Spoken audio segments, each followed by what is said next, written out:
Disturbing मानवास। ये normally मांगा से थोड़ी अलग होती है, लेकिन तुम्हें उतना ही ज्यादा डिस्टर्ब भी करती है। मैं चेन डेली लाइफ, डोकोमोशी, ये कुछ डिस्टर्बिंग एग्जांपल्स हैं जिनके बारे में तुम्हें यूट्यूब पर हर कोई बताता मिलेगा। But what if I tell you, ये कुछ भी नहीं है इन मानवास के सामने जो आज मैं तुम्हें दिखाने वाला हूँ। और इसमें से पहली है ब्लाइंड प्ले। अगर तुम मुझसे कभी पूछते हो डिस्टर्बिंग के साथ डिस्गस्टिंग क्या हो सकता है, तो मैं इसी मानवा का नाम लूंगा। ब्लाइंड प्ले एक अडल्ट बॉय लव मानवा है। इसमें हम ली नाम के एक लड़के को देखते हैं जो शुरुआत में अंधा होने का नाटक करता है ताकि वो बड़े बड़े सेलिब्रिटीज और पब्लिक फिगर्स को अपनी मसाज सर्विस दे पाए। एंड ली की कोई नॉर्मल मसाज नहीं थी, वो उनके साथ ऐस करता है। और ऐसे ही एक दिन उसे हायर करता है इलमसियो, जो कि इस मानवा में एक फेमस राइटर होता है और साथ ही एक साइको किलर जो कई सारे लड़कों को अपने घर मसाज के लिए बुलाता है। और काम खत्म होने के बाद वो उन्हें बुरी तरीके से मार देता है। एंड ऐसे ही वो एक दिन बुलाता है ली को। घर आते ही ली को सबसे पहले सीओ वहाँ बिठाता है जहाँ पहले से ही एक मरा हुआ लड़का था।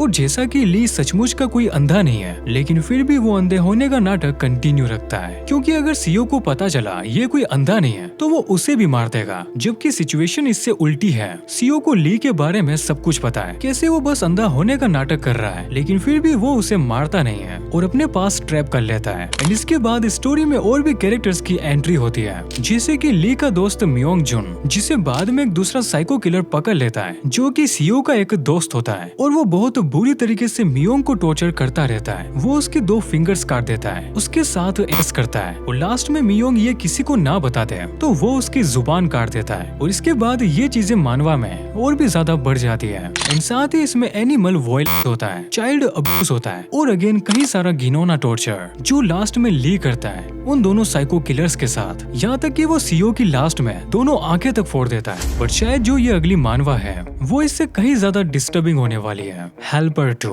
जो कि हेल्पर का सीजन 2 होने वाला है और उससे कुछ ज्यादा ही अलग। जहाँ सीजन 1 में जेंग नाम का गैंगस्टर अपनी सिटी को प्रोटेक्ट करता है बाकी बुरे लोगों से, वहीं सीजन 2 में जब इसका पास्ट दिखाया जाता है तो ये मानवा कुछ ज्यादा ही डार्क हो जाती है। कैसे ये बचपन में एक अनाथ लड़का था जिसके माँ बाप उसे एक ऑर्फनेज में छोड़कर चले गए। एंड ये जो ऑर्फनेज था वो दरअसल एक असिस्टेंट ट्रेनिंग कैंप था जिसे कुछ गैंगस्टर्स मिलकर चला रहे थे ताकि वो बच्चों को किलर्स बना सके। एंड इसके लिए ऑब्वियसली वो उन्हें कहीं ज्यादा टॉर्चर करते हैं जब तक वो बच्चे खून की वॉमिटिंग ना करते हैं। वेल, फर्स्ट टाइम देखने पर तुम्हें ये मानवा कम मांगा ज्यादा लग रही होगी इसके ब्लैक एंड व्हाइट पैनल्स की वजह से, और कुछ हद तक इसके कैरेक्टर्स डिजाइन जो क्लियर बताता है इसके ऑथर सैक मांगा से कुछ ज्यादा ही इंस्पायर्ड है। और इसी वजह से ये मानवा इतनी ज्यादा घिनौनी भी है, क्योंकि आगे जब जेंग के दोस्त का पास्ट दिखाया जाता है जहाँ उसके बाप का तो कुछ भी पता नहीं है, बट उसकी एक माँ होती है, वो भी प्रोस्टिट्यूट, जो अपने क्लाइंट्स को बेटे के सामने ही हैंडल करती है। एंड ये चीज किसी बच्चे के लिए कितनी ज्यादा ट्रॉमा से भरी हो सकती है ये बस हम इमेजिन ही कर सकते हैं। और जब स्टोरी में कोई भी लड़की आती है उसके साथ कई बार जीबी के अटेम्प्ट्स होते हैं, उसकी प्राइवेट वीडियोस बनाई जाती है और लिटरली एक ऐसे ऑब्जेक्ट की तरह फीमेल कैरेक्टर्स को इस मानवा में दिखाया गया है। एंड हद तो तब हो जाती है जब इस मानवा के कुछ कैरेक्टर्स कोरिया के कुछ फेमस पॉप आइडल्स पर बेस्ड थे, जैसे कि ये ली नाम की लड़की,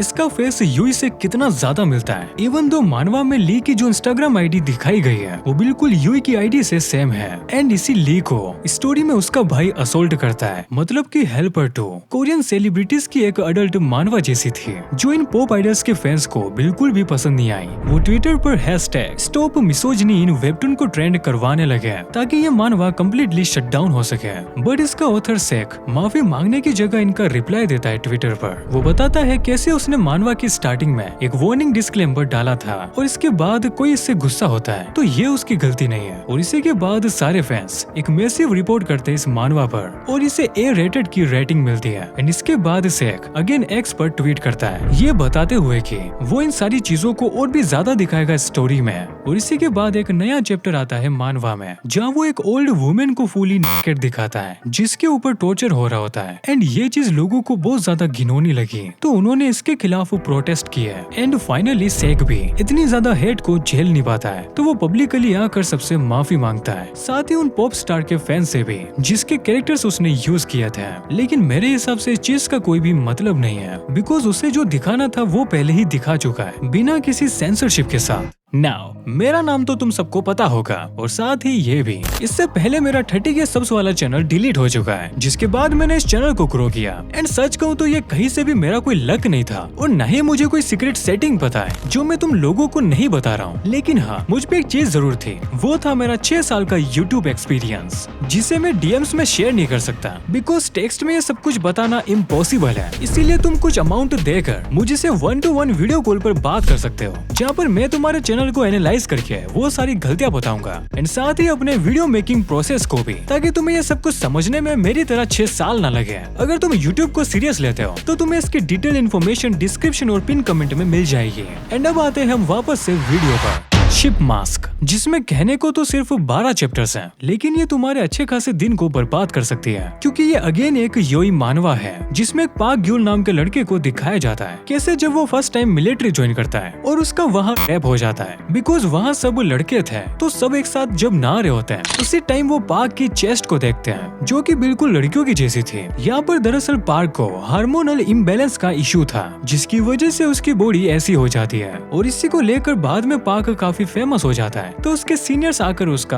पी करते हैं और ये चीज सिर्फ एक बार नहीं होती है, पाक के साथ ये सब हर रोज हो रहा था, जिससे परेशान होकर वो बाद में मिलिट्री छोड़ देता है। और यही से ये मानवा पहले से ज्यादा घिनौनी हो जाती है, क्योंकि तुम किसी लड़के को किसी और लड़के के साथ वो सब करते हुए नहीं देख सकते हो। ऑब्वियसली मैं तो नहीं देख सकता। स्टोरी में आगे पाक को पता चलता है जो उसका वो सीनियर था यो ह्यूक, वो भी मिलिट्री से बाहर आ चुका है और अपनी नॉर्मल लाइफ जी रहा है खुशी से पाक के साथ वो सब करके। एंड इसी का बदला पाक लेता है ह्यूक को किडनैप करके। वो उससे एक शिप का मास्क पहनकर कई दिनों तक वैसे ही टॉर्चर करता है जैसे ह्यूक ने किया था। और जब पाक उसे लास्ट में मारने वाला होता है, उसी टाइम अनफॉर्चुनेटली ह्यूक पाक को मार देता है, जिसके बाद ह्यूक तो बच जाता है, लेकिन उसकी लाइफ में बहुत सारी बुरी चीजें होने लगती है। लाइक जब वो हॉस्पिटल के बेड पर होता है, उस टाइम उसे सपनों में लगता है कि वो एक नॉर्मल लाइफ जी रहा है, जबकि रियलिटी ऐसी कुछ भी नहीं थी। और बार बार उसे हॉस्पिटल में पाक का इल्यूजन होने लगता है और उसे वो सब याद आता है जो पाक ने उसके साथ किया था। एंड अगर हम डिस्टर्बिंग मानवास की बात कर रहे हैं और उसमें किलिंग स्टॉकिंग ना हो तो ऐसा हो ही नहीं सकता।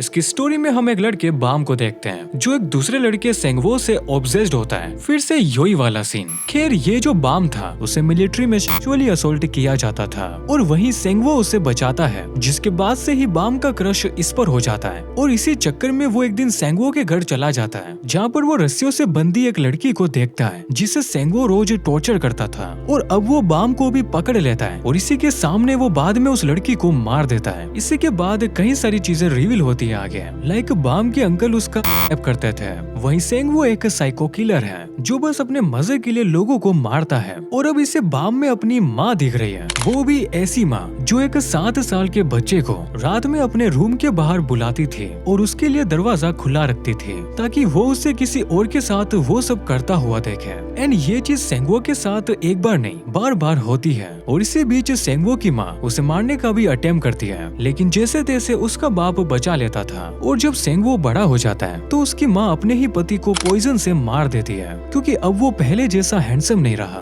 देन फिर वो सेंगवो को बेब्स कहने लगती है, जो कि कहीं से भी नॉर्मल नहीं है, बिकॉज सेंगवो अपने यंग बाप की तरह दिख रहा होता है, जिसे उसकी माँ काफी पसंद करा करती थी। बट यहाँ वो भूल रही है ये उसका बेटा है, ना कि उसका पति। लेकिन फिर भी वो सेंगवो को कई बार असोल्ट करती है और एक बार तो वो उसके साथ इंटीमेट होने ही वाली थी, लेकिन सेंगवो उसे धक्का दे देता है, जिसके बाद वो खुद की जान ले लेती है। और अब यही माँ जिसने कभी भी सेंगवो के साथ अच्छा नहीं किया, वो उसे बाम में दिख रही है। और उससे भी बड़ी चीज, वो उसके साथ ऐसे कर रहा है और बाम भी ये सब होने दे रहा है। मतलब कि ये कोई ग्रुसम सीन से भरी मानवा नहीं थी जिसके पैनल्स बहुत ज्यादा हॉरिफिक हो, बट हाँ ये किसी को भी ट्रॉमा देने के लिए काफी है। लाइक कैसे तुम्हारा पास्ट तुम्हें वो बना देता है जो तुम रियल लाइफ में नहीं हो। और इसी चीज का एक एक्सट्रीम वर्जन हम इस मानवा में देखते हैं। वेल अगर यहाँ मैं किसी डिस्टर्बिंग मानवा को भूल चुका हूँ तो तुम कमेंट बॉक्स में बता सकते हो। एंड साथ ही अगर तुम चाहते हो मैं तुम्हें यूट्यूब के लिए गाइड करूँ तो पिन कमेंट और डिस्क्रिप्शन चेक करना मत भूलना।